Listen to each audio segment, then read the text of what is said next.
negalima abejingai žiūrėti kitų klaidas, padėti turim tuo, kuo galime.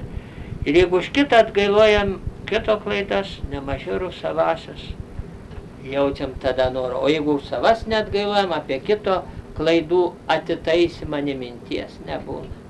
Kur girdėta, kad žmogus savo klaidas teisintų, o už kito klaidas atgailotų. Tokių, nebent farizėjiškai, galim pasakyti, duok, aš išimsiu iš tavo akies krislą, o pas mane, kad rastas yra, tai čia nesvarbu. Taigi Kristus į tokį farizėjizmą smerkia. Atgaila nėra sunki, kaip jie atrodo mūsų savimeilė ir prigimčiai, kuri nori tik malonumo, tik lengvatų, tik patogumų. Kiekvienas atgailos veiksmas neša džiaugsmą ir palengvėjimą. Tai kaip žmogus, kuris nereikalingo svorio prisiauginęs, paskui metą po kilogramą džiaugiasi, kad lengviau laiptais vaikščioti, lengviau kvėpuoti, lengviau bėgioti, mažiau dūsta. Tai panašiai ir čia. Ir jeigu žmogus turi nereikalingos naštos, ją numeta irgi lengviau. Kiekviena atgaila įneša džiaugsmą, dėl to, kad artėjom prie Dievo. Juk kas yra atgaila? Nusigręžimas nuo nuodėmės, grįžimas prie Dievo. O kaipgi gali žmogui būti šalta, jeigu jis eina prie šilto židinio? Jeigu jis artėja prie jo, ir šilčiau daros. Jeigu artėji prie Dievo, ir šviesiau, ir šilčiau tavo sielai, ir džiugiau. Dievas yra džiaugsmo ir ramybės šaltinis. Taip kiekviena atgaila didina ramybę ir džiaugsmą. Ir net apaštalavimo nuotaiką. Nes jeigu žmogus tikrai atgailoja, tai jis negali sakyti, gerai, aš jau, ačiū Dievui, nuo pragaro įsisukau, skaistyklą trumpinu, bet zuosiai tai bus, už ilgą liežuvėlį, ir ką man ne kartą pastabas davė, neužpelnytai. Tegu, aš tai jau, ačiū Dievui, kapstausi. Gerai, ką man, kai tik tai pakliuvo gerą knygą apie atgailą, jinai tai mačiau, skaito, niek nekris. Gerai, tegu, patsirškies, paskui galės savo. Žinos, kur pakliuvo. Žinoma, tokių turbūt nėra, taip aš fantazuoju. Bet jeigu tokių būtų, tai koksgi būtų žmogaus iš tikrųjų nesveikas mąstymas. Atgaila verčia padėti kitam. Jeigu aš išbridau, tai aš kitą įspėsiu, jeigu galiu. Aš ten uždėsiu, kaip sakant, kokį ženklą, kad kitas neįkristų, jeigu aš įkritau. Kad kitas neįklimtų, aš įklimpau. Jeigu aš jį mylėsiu ir gerbsiu. O žinoma, jeigu jau nelieka meilės, tai gal pasidžiaugsiu, kad kitas irgi įklimps, ko jie įsisuks.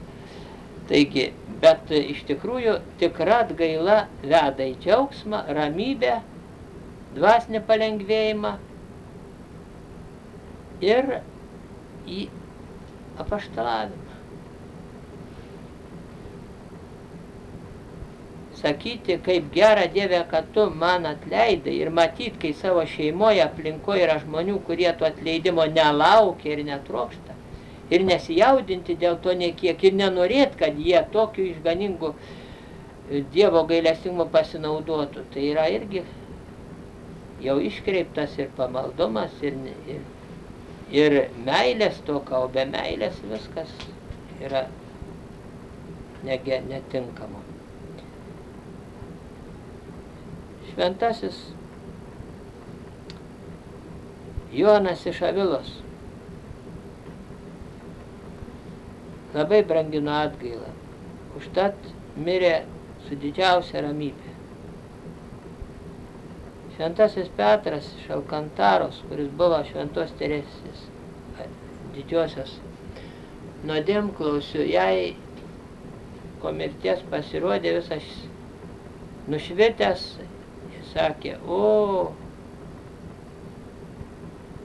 kokia nuostabi Dievo dovana atgaila, kuri man nupelnė tokią garbę ir tokią laimę. Jis, žinoma, kaip Teresė čia liudija, turbūt nebuvo padaręs niekad sunkios nuodėmės, o tačiau visą gyvenimą nuoširdžiai atgailojo. ir už save, ir už kitus. Ir štai nekokie ypatingi darbai, bet atgailos veiksmai taip aukštai iškėlė jį nusižeminime, atgailos nusteikime, artimo meilė, sielų meilė. Štai pasiekė didžiausią garbės laimės laipsnį. Jeigu žmogus vengia atgailos, sakydamas, kad tegu daro ją kiti, didesni nusidėliai, aš ačiū Dievui, pasitenkino kunigo paskirtą atgailą. Ir šiaip jau nematau reikalo labai atgailoti, jaunystė graži, vaikystė švari. Tai toks žmogus galbūt gražiai, sakykime, ateity gyvens, bet jeigu reiktų įskelbti šventuoju, jokių būdų bažnyčia nesutiktų, nes popiežius Benediktas XIV į šventųjų skelbimo reikalavimų eilę įrašė ir tokią: ištirti, ar praktikavo ilgesnį ar trumpesnį laiką atgailą, ar pasižymėjo atgailos gyvenimu. Jeigu ne, tai nutraukiama byla. Šventumas vėl. Tai koks galbūt šventasis, jeigu atgailos ne? Šventasis tada gali tapti jau šia šventuoju, kai jisai yra pilnas vidinio skausmo dėl įžeisto Dievo. Ar jis įžeidė, ar kitas įžeidė, tai turi reiškia rodyti meilę Dievui. Antra, jis turi save apdrausti, jausti visą laiką tam tikrą pavojų nusidėti, nes žino savo prigimties trapumą, bent jaučia. Taip šventas Aloyzas vieną kartą padaręs tik tai neaiškios rūšies gal mažą nuodėmę, ir tai, ką žinarien buvo, kada jis kelių metų būdamas pavogė ten parako, pasiėmė be leidimo. Ir tai atgailojo visą gyvenimą. Antra, žinojo, kaip trapi yra skaistybės lelija. Nors jis nežinojo, kad jam, kai jis jau yra gavęs tokią privilegiją iš Marijos, kai jis 9 metų būdamas Florencijai prieš Marijos paveikslą padarė amžinus skaistybės įžadus, kad dėl to Marija jam išmeldė malonę nejausti kūno sąjūdžių, bet jis niekada nebuvo tikras, kai jie gali būti. Ir todėl irgi atgailojo, tvardė savo pojūčius. Net jam reikėjo pabučiuoti mergaitę šešėlį žaidime, atsisakė tokio žaidimo ir pabėgo iš jo. Tai nieko tokio atrodo, tai jam atrodė nekuklu. Taigi visokių pavojų vengė ir pats visokias atgailas darė, nusimarinimus, net gal apsiplakimus. Jam atrodė, kad reikia savo kūną drausminti, nežinai, ką jis dar padarys ateity. Aišku, tai buvo šventa nuojauta, galimo nuopolio, bet ji nekėlė jame kažkokio tai nuolatinės baimės, kad nervus ardytų. Nes jo širdis tai buvo į Dievą atgriežta, kad jam buvo sunku nemąstyti apie Dievą. Kada jau gydytojai bandė siūlyti, kad jis nepertemptų savo, reiškia, galvos ir nepervargintų, tai siūlė rečiau mąstyti apie Dievą. Jam buvo kančia nemąstyti apie Dievą. Kai mums tuo tarpu nei mintis apie atgailą, nei apie Dievą nėra tokia dažna. O štai, užtat bažnyčia meldėsi jo šventėje Dieve, kuris neleidai. Kadangi negalėjome sekti jo nekaltumu, leisk mums sekti jo atgailą. Taigi, į atgailą eikime su džiaugsmu, žinodami, kad mes atliekam labai reikšmingą darbą. Liūdė meilę Dievui, neapykantą nuodėmei, meilę žmonėms ir su švaresnė siela tarnaudami Dievui. Nuo visų nuodėmės lieka apvalyta siela, gyvendami bendruomeniai, mes tampame Dievo malonių laidininkai kitiems, kurie su mumis tarp mūsų gyvena, ir tiems, kurie gal toli nuo mūsų ar net nuodėmėje tūno. Taigi tegul ir šiandien mums ta mintis apie atgailą naujina mumyse ryžtą. Viską su ramybė giedrai priimti, be murmėjimo, su ramybė, atsimenant, kad esam Dievą kada nors įžeidę, atsimenant, kad esam skolingi Dievo teisingumui už savo klaidas. Elkimės panašiai kaip šventasis Pranciškus Bordžija, kuris kadaise buvo vicekaraliumi, turėjo tarnų, gyveno prabangoje, vėliau atėjęs vienuolyną, Jėzaus draugiją. Taip viską su didžiausia ramybė priėmė visokius nepatogumus, sunkumus, kad visi stebėjosi, kaip toks buvęs karalius tiesiog kunigaikštis šitaip moka viską giedriausiai priimti. O jis paaiškino, sako, aš kiekvieną rytą atsikėlęs prisimenu, kad aš esu nusidėlis, kad aš pasaulį būdamas daug viešpatį esu įžeidęs. Ir dabar man viskas bus per gerai, kas šiandien vyks. Nors ir nepatogus, nemalonus oras, nors ir kokie priekaištai, neskanus valgis ir kiti sunkumai, bendraujant su kitais ir net kūno negalės. Viskas man per gerai, kadangi aš vieną kartą esu įžeidęs Dievą, o kadangi dar ne kartą, todėl man kaip nusidėliui yra vieta pragare, o ne tarp žmonių. Užtat visą, ką Dievas leidžia patirti, yra man per didelė dovana. Užtat jam toks palydovas per dieną visada palaikydavo giedriausią nuotaiką ir ramybę.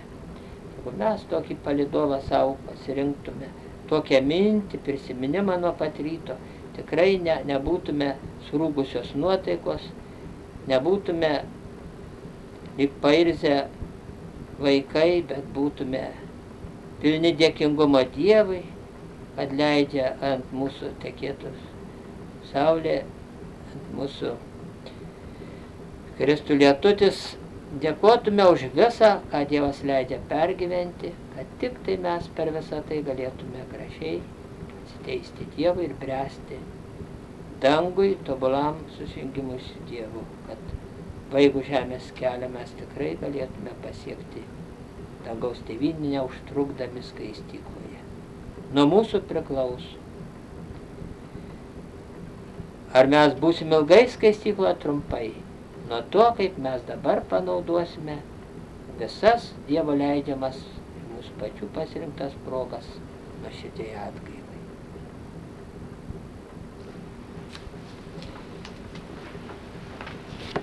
Vienuoliška dvasia apie pareigą branginti savo pašaukimą ir uoliau praktikuoti savo pašaukimo pareigas. Esame Dievą pašaukti į šį luomą, tai nėra kažkoks atsitiktinis dalykas. Juk jeigu pajutome pašaukimą į šį luomą, į šį kelią, tai yra Dievo dovana, Marijos išmelsta, su artimųjų, bet ji yra Dievo dovana, nes yra žmonių, kurie iš viso nesupranta šitokio gyvenimo stiliaus. O jeigu mes jaučiame, kad toks aukos gyvenimas, toks maldos gyvenimas ir toks siekimas Kristaus, neturto, paklusnumo, skaistybės keliu einant, yra prasmingas, mums brangus, tai visa tai yra Dievo šviesos dėka. Pasaulio vaikai nesupranta ir nepavydi mums.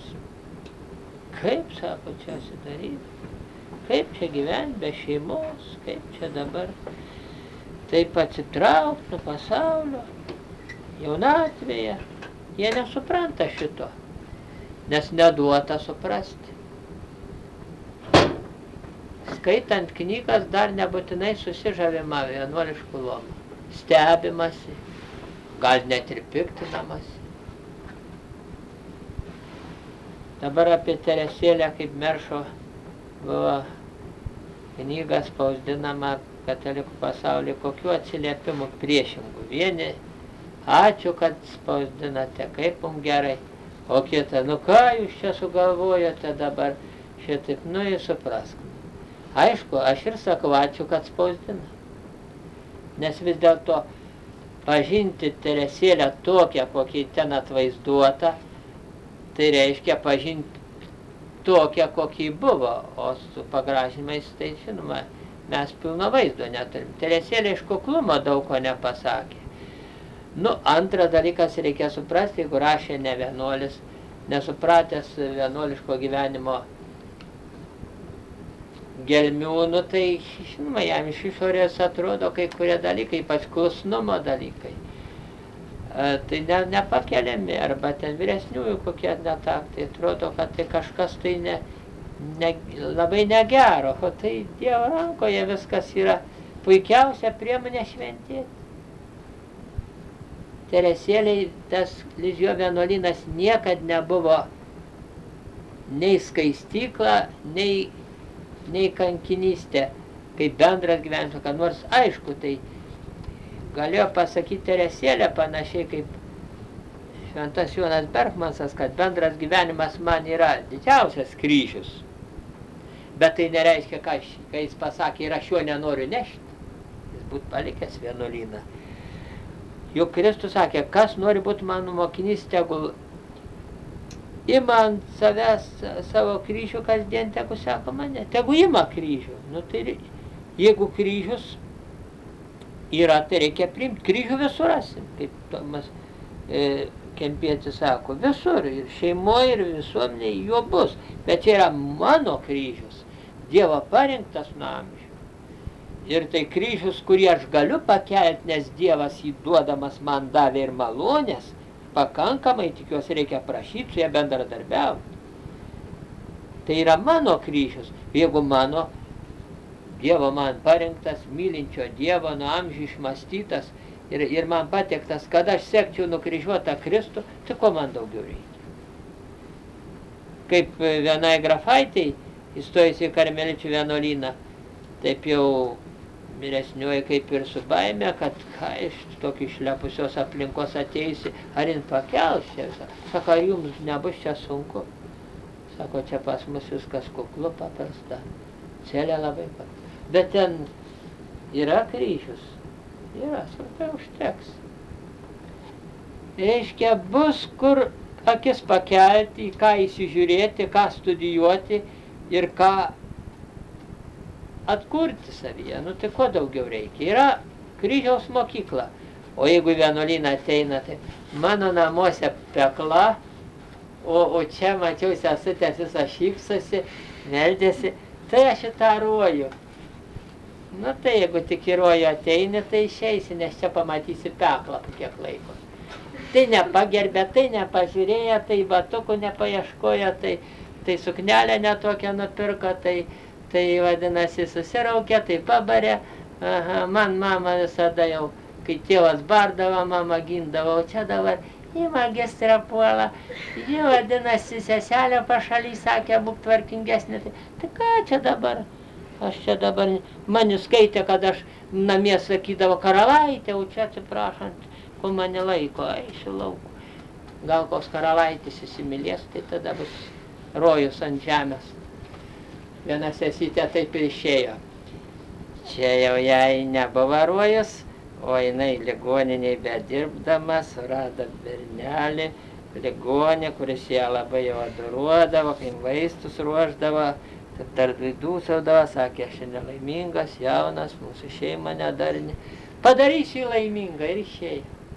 Paskui tiek kentėjo, kaip visi sakė, kad tu nekvailiuok.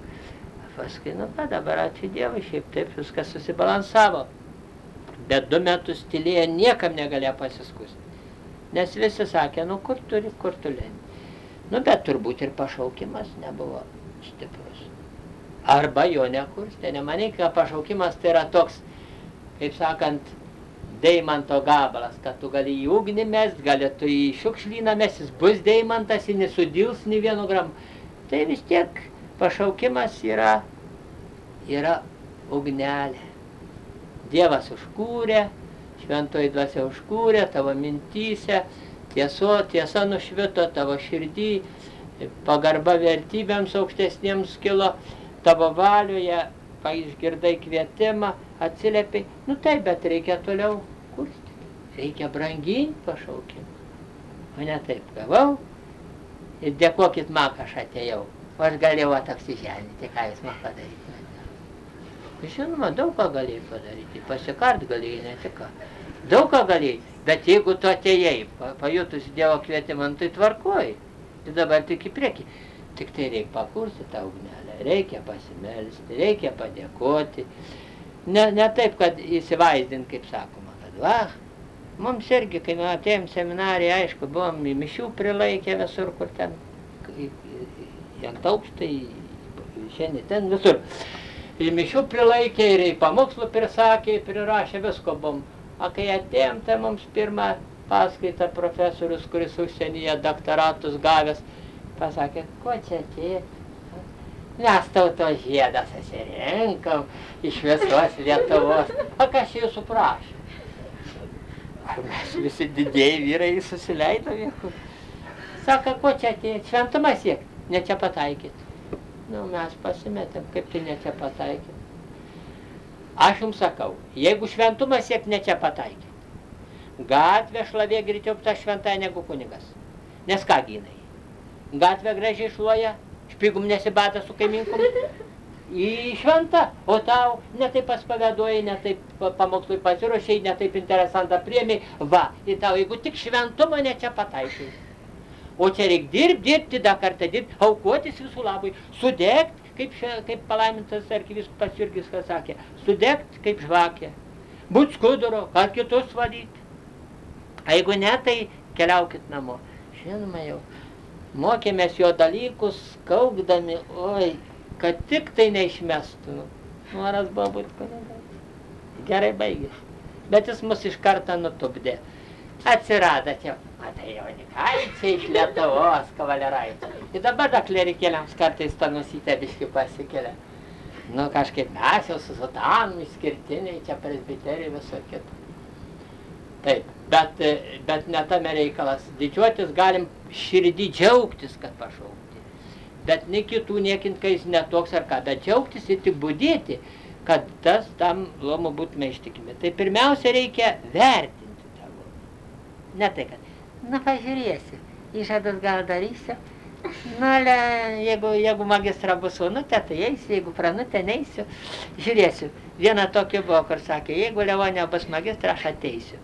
Ir Levonė tapo magistra, bet jau jinai buvo jau kūdikėlė belaukianti, dar net nesantokiniai šeimai, nu, kas baigėsi. Nereikia rinktis, ale tai va, aha, matai, ta magistra busimoji, pažaisdavosi per atostogas, viską atrodė, kad tokį būtų, tai būtų geriau. Dabar kita, matai, susiraukus kitą barą, o ten per atostogas, aišku, malonu su tokia pažaisti. Bet reikia galvoti ne apie tai, kokia ji bus, bet kokia tu būsi. Nes jeigu vyresniai iš mūsų nieko nereikalausis, gerai, nu tai žinoma, kas iš mūsų liks. Su ragiukai, su nagiukai paliksim, o paskui kur dėti. O čia reikia, kad žmogus pamatytų, kad aš turiu kitoks, bet kai novicijatė, sako, vieno tėvo jezuito, kuris jau paskui tapo kankiniu, Rodoso Gilvė, kai paklausė, ką tu nuveikė novicijatė. Sako, mes atėjom dviese, vieną per langą išmečiau, kits liko. Reiškia, senai žmogų, tą egoistą, ambicingą, aš pašalinau, likau tokiu, kokiu Kristus nori būti, neturtingu, paklusniu, atsidavus Dievo valiai ir mylinčių Dievą ir jis žmonės. Nu tai va, tai tokio, tas formavimas vyksta, žinoma, jis yra vyresnė irgi negali taip ir kiekvieną prieiti, nu tai įsižiūrėk, dabar aš tau duosiu tokią dorybę, jau, kaip sakant, tokiai dorybė maisto ar tokiai, reikia ieškotis. Gerai, kad vyresniai duoda paskatą, ar ypač naujokinė, jeigu kurie yra, kad jau paragina. Nu, bet žinot, argi ilgai tą mamą turėsim, kuri visą laiką, taip, kaip sakant, soskytę mum deda į ranką, į burnelę. Taigi ateis laikas, ką reiks patiem vaikščioti. Jeigu čia nebūsim pabranginę tų priemonių, kurios duoda vienuolynas, jeigu nebūsime įvertinę tų visų dvasinių praktikų ir dorybės siekimų nebūsim užsidegę, nu tai kiek čia, nu gali metus mus patemti už rankytės ir, pavyzdžiui, kai naujokės, tai magistrą, ką, o paskui vis tiek reiks eit savom kojom. Ir praktiškai taip pasakyt, niekas te labai nesusidomi mūsų vidaus pasauliu, kad visi sirgtų taip, nes čia yra mūsų reikalas. Vyresniai gali prižiūrėti, paskatinti, duoti sąlygas, bet jeigu mes nesieksim, tai galime po 50 metų būti tokias pat oškutės, tokias pat užsispyrėlė, tokias pat niurzgės ir taip toliau. Nu kasgi, nieks čia nepataiso per jėgą. Nes jeigu per jėgą taisys, tai mes galim tapti veidmainiai. Mes galim pavaizduoti, ką mes o tokie ir anokie jau širdį kažko, visai nesidomėtais dalykais nebranginti. Čia reikia turėti pirmiausia pagarbą tam luomai ir tiem reikalavimam, nes čia yra mūsų kelias. Jeigu kas jau nusigijo lengvą mašiną, tai jis negali tik džiaugtis, kad turi mašiną. Reikia studijuoti, kaip jie naudoti, kokie galime sugedimai, kokie pavojai, kokios kelio taisyklės, tik tada važiuosiu. Taip, taigi pirmai sėdimo avarija bus. Tai čia visada turėti vieną mintį, kad aš čia turiu mažėti, o Kristus mane augti. Turi silpnėti ydos, augti dorybės. O jos auga ant savęs žadėjimo sąskaitos. Nes savaime tai tiek pažensi, kiek save prisiversi, sako Kristaus siekimo knygutė savo. Tai vat pašaukimo meilė ir pašaukimo branginimas turi būti gyvas pas mus. Ne tik pradžioje, dabar tai aišku, kol, pavyzdžiui, jauni, tai kol ateina vienuolyną, tai kągi, kiek čia žavėsi, viskas ir uba žavi, ir bendros maldos žavi, bet ateina kasdienybė. Ir jeigu mes tą žavėsi tik tokį te palaikysim, kad mums išorinai smagu žavu, tai klausimas, ar ilgai ištversim. Čia yra tik tiek džiaugtis, kad galime eiti prieki kitų globojami. Nereikia persistengti, reikia, kur neaišku, pasiklausti kitų. Arba jeigu pristabdo vyresnieji, tai jau žinokim, kad reikia sustoti. Nes jau kažkur žengiam virš savo jėgų ar panašiai. Nors visas mūsų dvasinis gyvenimas yra virš mūsų prigimtinių jėgų. Čia yra antgamtinis žygis, tobulybė Dievo malonės remiamas. Bet čia irgi reikia turėti bendrai visą laiką negestantį dėkingumą ir džiaugsmą, kad esam tam luome. Jokių kitų neįsileisti minčių. Nu, gal bus taip, gal bus taip. Ačiū Dieve, kad aš vakar čia ir kad šiandien čia. Ir dėkui, jeigu rytoj dar čia laikysi. Viskas. Jokių čia kažkokių žiūrėsiu, pamatysiu. Šitie tokie dalykai velnias įlaukia, tokie paduodam jam ranką, kai jis mus išvestų net kartais šito kelio. Koks čia abejonė? Aš atsimenu, mums konferencijas davė apie pašaukimą, 7 mūsų rektorius. Nu, žinoma, nepaisant, kad mes jau mišias visose klonose laikėm, vis dėl to kilo baimė. Ar aš čia pataikiau? Klausiam nuodėmkus. Profesoriaus savo, aš čia pataikiau, aš turiu pašaukimą. Sako, jeigu jūs patekote tokią įstaigą, kuri jokiam laikraštį nebuvo skelbiama, matėt, pabaigoj, jau pavasarį, sako, pabaigoj paskutiniam puslapį, kur mokytis? Ar radot apie seminariją? Ne. Tai kaip jūs čia atsiradot? Kur jūs sužinojot? Klebonas skelbė, kad irgi tada buvo nemadus. Tai kaip jūs atradote? Tada, kai kunigus trėmė, kalėjimus sodino, o jūs atradot tą įstaigą, kur net nėra afišos ant durų ir vartų, kad čia yra seminarija. Tai kad atrado, tai kas čia atvedė? Dievas. Nu ačiū. Daugiau niekada pagunda abejonė neatėjo. Nu, nevertumas, žinoma, yra pagal visą, ką tai kunigystė jau turi ateiti šventi, bet kadangi tokie nesubręsta su viltimi, kad jie kada nors gali būti šventi, bažnyčia šventina. Tas pats tobulybės siekimo luome, žinoma, yra dar gal kiek mažiau to reikalavimo, nes čia siekiama tobulybės, o pagal pašaukimo, kunigiškų pašaukimo pareigų dydį ir orumą, jau reiktų būti šventu, jeigu norėtum visą tai atlikti, patarnauti Kristui. O vienuolių luomai tuo lengviau, kad jie nors siekiantys yra, bet negali užgesti noras siekti tobulumo. Negalim sakyti, aš jau dabar tvarkoju. Anastazija tegu dabar pasispaus, aš jau pakankamai nuolanki, pakankamai kantrybės parodžiau, dabar integruodo šį mėnesį, o aš tai dabar jai parodysiu važiuką. Nes tai taip, tai ką, aš vešu visą laiką ant manęs pranda, tegu jinai dabar tempės, aš magistrai pasakysiu. Jeigu jau tai nesitvarko, tai aš atostogas skelbiu, jai dabar eilė. Man grindį, žiūrėk, jinai nedašluoja man. Tegu jinai parodyk tamstą jai ten viską, aš jau šį kartą atostogas mėnesį nušventumą. Tai žinau, greitai magistras sakys, gal metus atostogų. Gal daugiau. Taip, reikia žiūrėtis iš tą, nesirikiuoti kitas, jo labiau ne visai pavyzdingas. Žiūrėti, ką aš turiu daryti. Dabar jam, tai matai, ką aš ten brangiai sąžinę sąskaitą, mačiau pati magistrą nužingsnelą savo į virtuvę per patį sąžinę sąskaitą. Aš irgi, o man irgi yra noras dabar anksčiau pavardinti. Taip toliau. Įsivaizduokim tokia. Tai kur tu žiūri dabar, ko tu atėjai? Ar magistro žingsnius sekti? Ar Kristaus pėdoms sekti?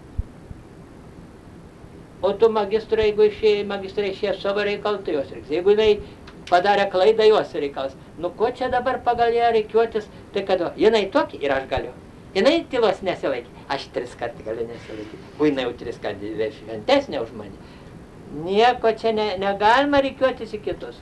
Reikia laikytis Teresėlės stiliaus. Kūdikėlė Jėzaus Teresė aiškiai pasakė. Rado vyresniuosius nepavyzdingus, kaip matome ir tame prašyme, su savo silpnybėm. Rado seseles iki tokio laipsnio nusigyvenusias, kad ji pati sakė, kad kai kurios iš jų tarsi ant išties tolino vaikšto tarp pražūties ir išganimo. O tačiau Dievas mane pašaukė į šį Lizijo vienuolyną, prie šitų vyresnių, prie šitų sesutių. Ir aš čia turiu būti šventa. Taškas. Ir viskas buvo baigta. Evangelija yra, Kristus yra, kryžius yra, Eucharistija yra, priemonės yra, viskas tvarkoj. Tai ko daugiau reikia, vyresniai. Gali eiti į kitais keliais, bet tai aš nekaltas. Yra gydytojų, kurie rūkantiems sako, rūkai save žudai, pats pasakęs tada 5 pypkės surūko.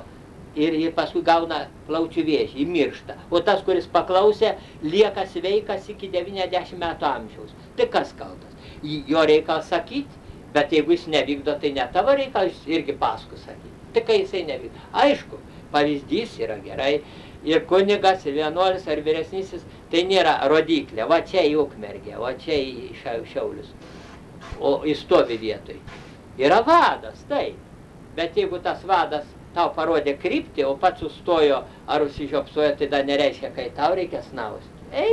Yra kelias, žinai, kur. Negi dabar paklausė vadėtoje, kur čia traukinys važiuoja į Vilnių, o sako šitas. Jau liptum, bet žiūri, kad tas, kur pasakė, savaikštą peronę, tai aš pavaikščiusiu.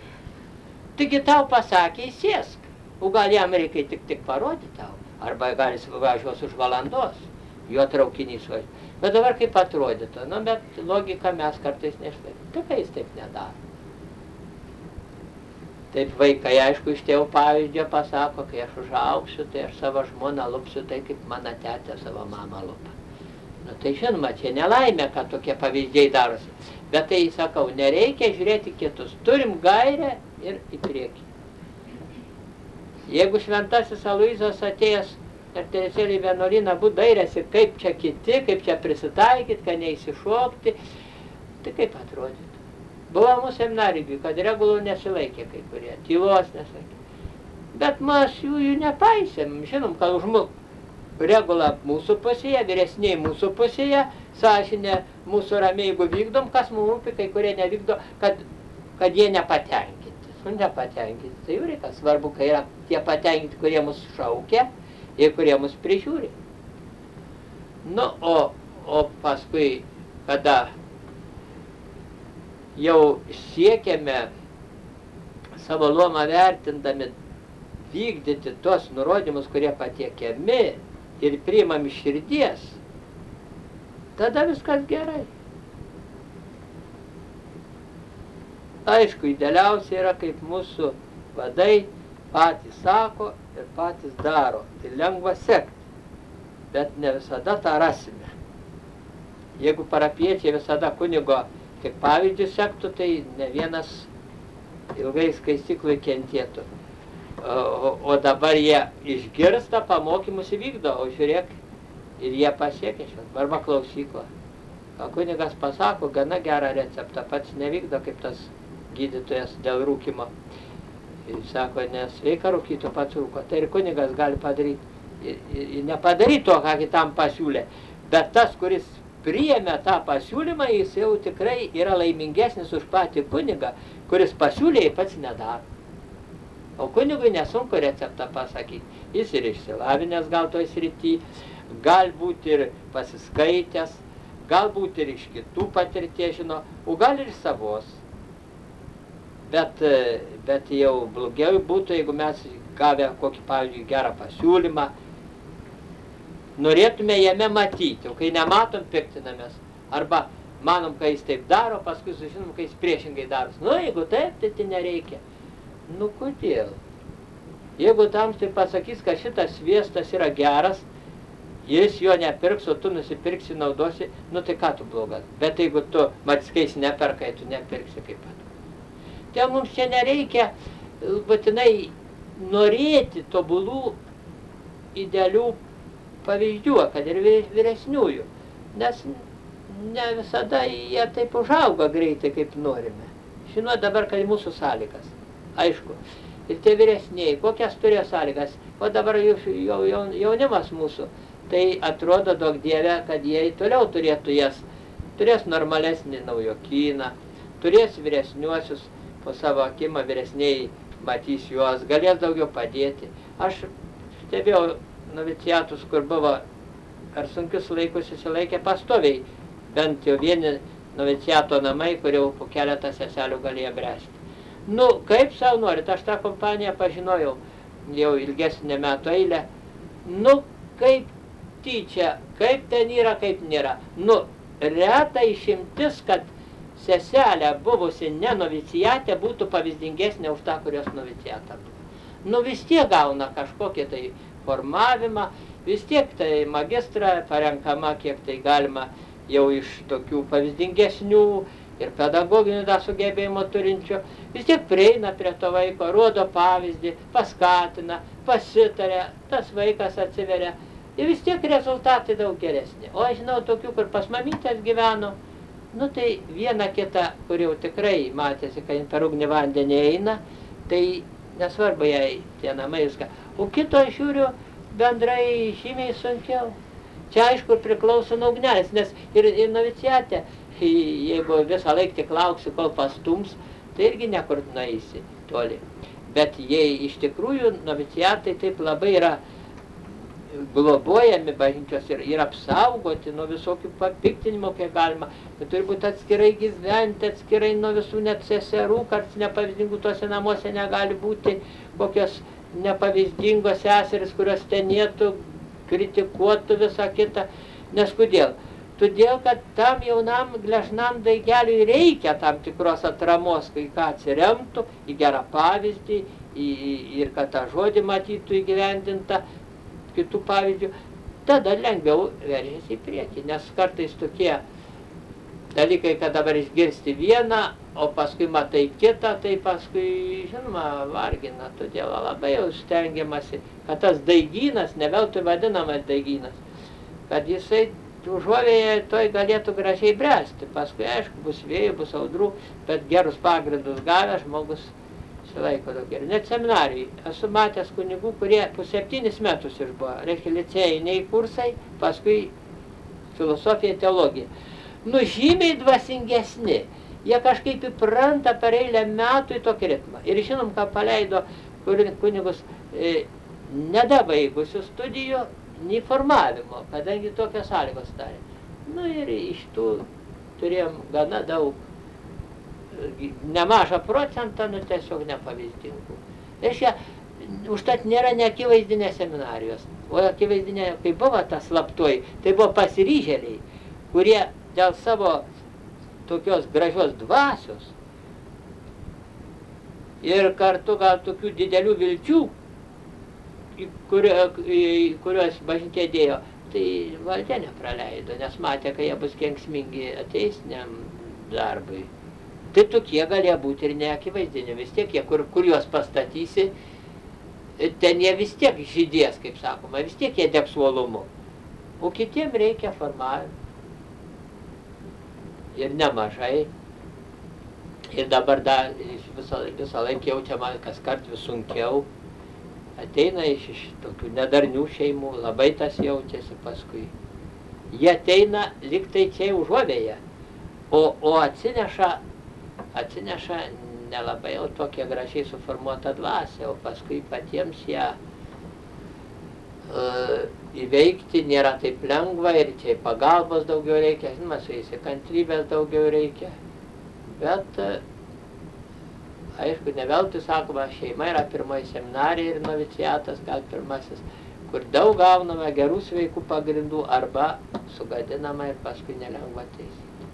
Iš vienos šeimos, kur tėvas girtuoklis, nu tai tos mergaitės bet bėgdavo pas magistrą, jau ateina, oi, čia jaučiasi rojuje, kur kokie namuose, ne ten gero žodžio viens kitam nemoka pasakyti, o čia sesutės tarpusavy gražiai, čia su jom taip elgis. Bet pabūna 3 savaitės ir jau pritrūksta, jeigu eit kasdienį bažnyčią, pritrūksta į sakramentą.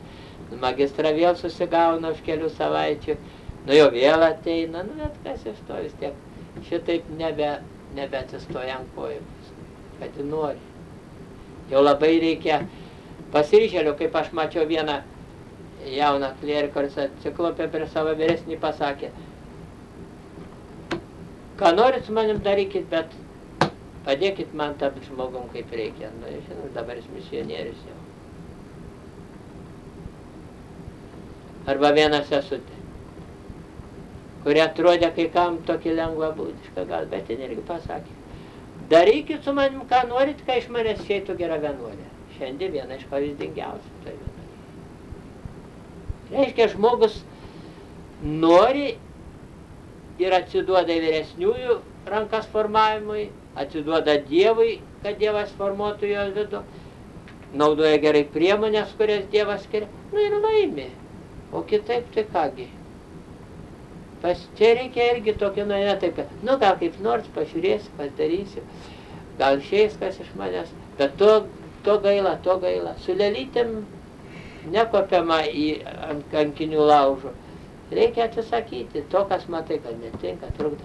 O dabar tai, aš tai to nemėgstu, aš tai to, nu tai paskui, žinot, kai žmonės viena sesytė atvažiavo, jau kaip ir pagalba ten klebonijai, padėjėja bus jau šeimininkė. Kai skaitė visą sąrašą, ko ji negali, tai ką paskui reikėjo pasitarti, pasakyti, kad nu, jau užtek, ačiū, nereikia. Tai kada man atvažiuoti? Sakau, kad nereiks. Kaip tai nereikia? Nu tai kad, sakėt, lėktuvo triukšmo neperneša, tu kai tik pro mus kiekvieną dieną dešimtis lėktuvų, mes jų negalim sustabdyti. Paskui sakėt, kad jūs jau būtinai punktaliai atsigulat, nu pas mus būna atlaidai, būna viskas kartais prisieina. Nu paskui sakėt vėl, nu susakot, kad tokiam sąlygom mes negalime, mes neturim galimybę. Ne, nu tai ką visur panašiai, tai kam, sako, tą letaniai skaičiavot. Tai mat, kad nemanytumėt, kad aš viską gali, viską pajėgiu. Nu tai sak, pamatysim, ką gali, ką pajėgi, bet šitaip sąrašą sustatai, ko negali, tai ką mums nereikia tokio žmogaus, kad jokios aukos jau nebepakelia ir nesiryžta aukotis. Paskui, žinoma, buvo kiek, bet praktiškai, nu toks, nereikia irgi taip apsidrausti. Sunku bus ir pagalbos. Ir pašaukime, nereik sąlygų. Jeigu prito, jeigu šitai bus. Jeigu atėjai, tai sąlygas diktuos Dievas per vyresniuosius ir per viską. O jeigu pati turi sąlygų, klausimus. ar jos tikrai Dievo norimos. Kad tavo norimos, tai čia kitas reikalas, bet ar Dievas to nori? Reikia su to skaityti. Juk čia ateinu štai, o Dieve vykdė tavo valios, o ne savo kailio apsaugot nuo šalčio, nuo pykčio, nuo barnio, nuo nemalonumo. Taigi čia ne kažkoks užuovėja, čia visi mes turim pasakyti, ateinu įsižadėti senojo žmogaus, apsivilkt naujo, ateinu sekt neturtingo, paklusnui Kristui. Paprastai jaunose sielose yra, atrodo, daug entuzijazmo, bet kartais ir per tokio dėlesio žavėjimo. Kad, aš tik, jeigu tamsta būsiu magistrą, apie jūsų būsiu, kitos aš nepernešiu turbūt. Ne, šitaip reikia. Bet pasakyti, ačiū, kad išgirdau Dievo kvietimą. Jūs dabar tirkit, gal čia netikras pašaukimas mano. O aš viską sutinku. Sutinku išeit, nors rytoj, jeigu čia Dievas nelaukia. Koks man interesas būti čia? Įsivaizduokim, jeigu iš tikrųjų Dievas to nenori. Vyresniai moka lengvai pasverti. Būna, kad sunku pasverti, tada laukia. O kartais, tai kaip svies, mes atnešdom medžiagą, pakilnoja, čia išeis sutaną į dakosims, ar kas nors. Jau iš pakilnojimo žino, tai čia seselės vyresniosios tiek metų turėjusios patirtį labai greit susiorientuoja, ar čia žmogus tą pusę žiūri, ne? Jeigu mato, kad geros valios, tik nesiorientuoja, nieko, svarbu gera valia. Jei žmogus paklausys, paderinsi, jeigu jau žmogus iš karto diktuoja sąlygas, tai ką žinai.